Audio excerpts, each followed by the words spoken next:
Welcome back sa inyo mga ka-MNC. For today's video, another supplements review na naman ang ating gagawin. At ang i-review natin, syempre, ang ating Protein Whey Rip Matcha Flavor. So yan, mamaya na po natin titikman kung gaano kasarap si matcha flavor.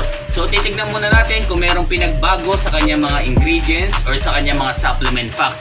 Pero bago natin talakayin lahat ng supplement packs, yung kanyang flavor, kung gaano kasarap, intro muna tayo.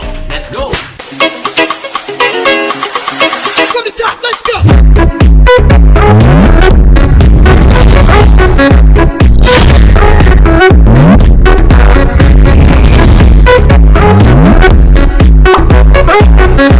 So yun mga ka-MNC, no?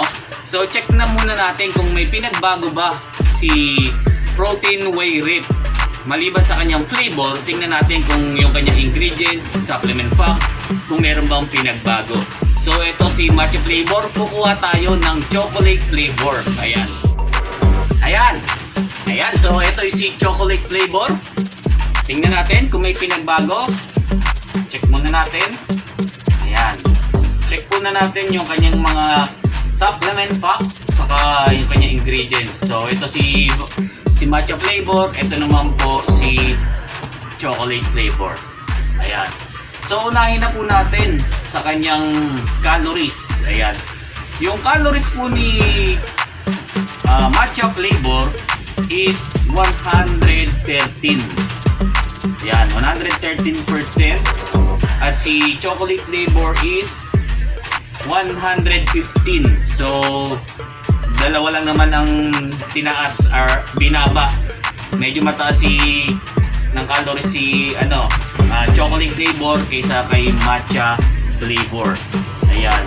So sa kanyang total fat, kay matcha flavor is 0.5 at dito naman kay chocolate flavor ay 0.5. Same lang po sila. So walang pinagbago sa kanilang total fat. Tignan naman po natin sa kanilang trans fat.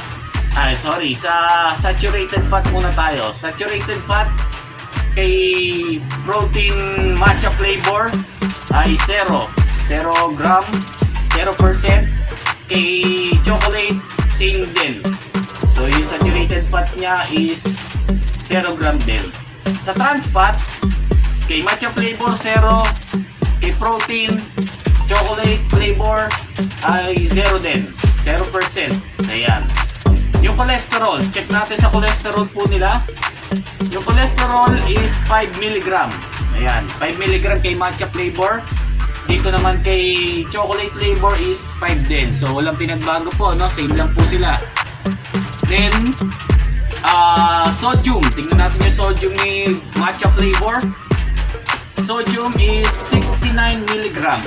Yan. At kay chocolate flavor 80. Mataas ang sodium ni chocolate flavor. Nasa 80 grams. Yan. Pero milligram. Ayan, milligram. Sodium, milligram. 80 milligram. So pasok pa rin naman siya sa kailangan lang ng katawan natin ng sodium. Ayan. So punta naman tayo kay fiber. Yung kanyang fiber ay kay matcha flavor ay 2 grams at kay chocolate is 1 gram. Ayan. So yun po yung kanilang medyo alos hindi naman nagkakalayo. Yung kanilang fiber 2 grams at dito kay 1 gram dito kay chocolate. Okay. So dito naman sa sugar. Dito tayo sa sugar. Kay matcha flavor ang sugar grams niya is 1 gram. Kay chocolate is 2 gram. Ayan, 2 gram.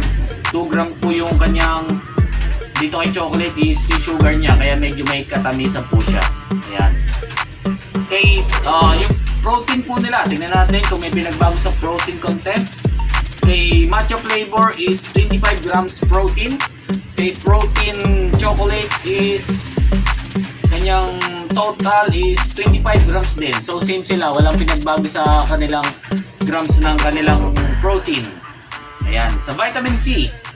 Vitamin C milligram is 50 milligram dito po kay matcha flavor.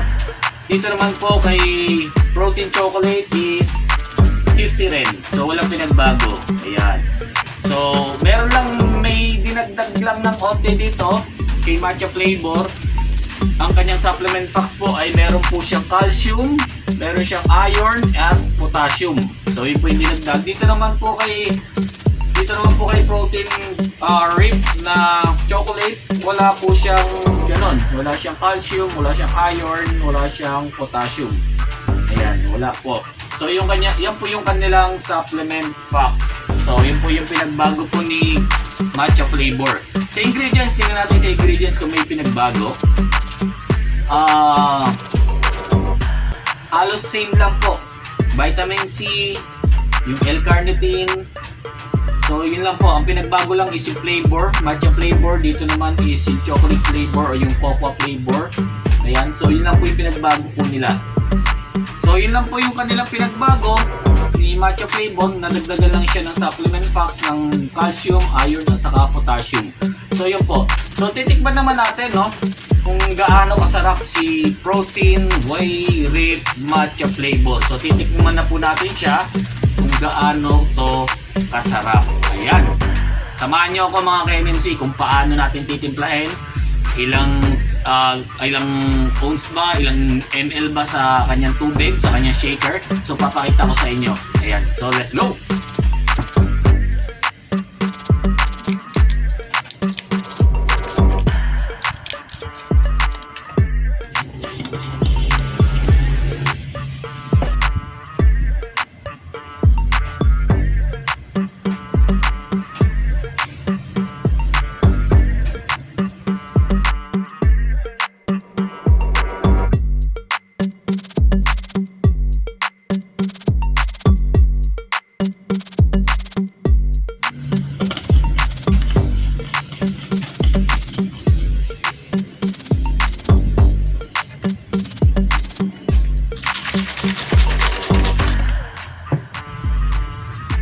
So yun guys, titikman na natin ang protein whey rib na matcha flavor. Ayan.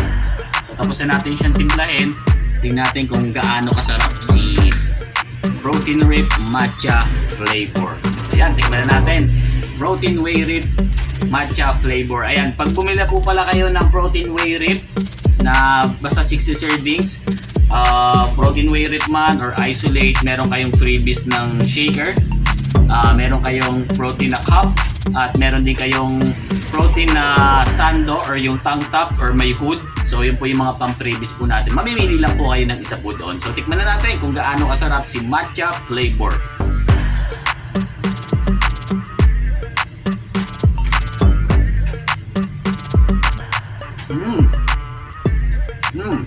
Sarap ni matcha flavor ha. Masarap to.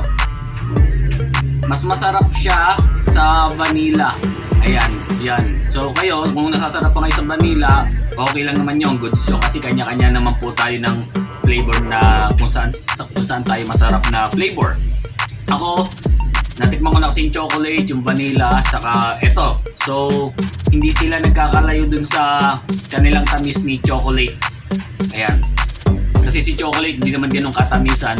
Kasi ang sugar na kanilang ginamit dito, hindi naman talaga sugar, kundi stevia. Kaya hindi talaga sobrang tamis. Kaya ito, masarap siya. Para na rin siyang, alam niyo yung nakatikim na kayo ng mga matcha flavor na shake. So, ganun na ganun yung flavor po niya. Ayan. Mas masarap sana to kung may yellow, kung lalagyan nyo ng ice. Kaya lang wala kasi akong ice dito, so tubig lang, pero masarap pa rin naman. Ayan. So, bili na kayo dito ng matcha flavor. Kahit sa branch mo, meron po tayo nito. Ako po ay dito po ako naka-duty sa Imus Cavite branch. Yan. Diyan nyo po ako makikita. Ayan. So, matcha flavor. Masarap po si matcha flavor.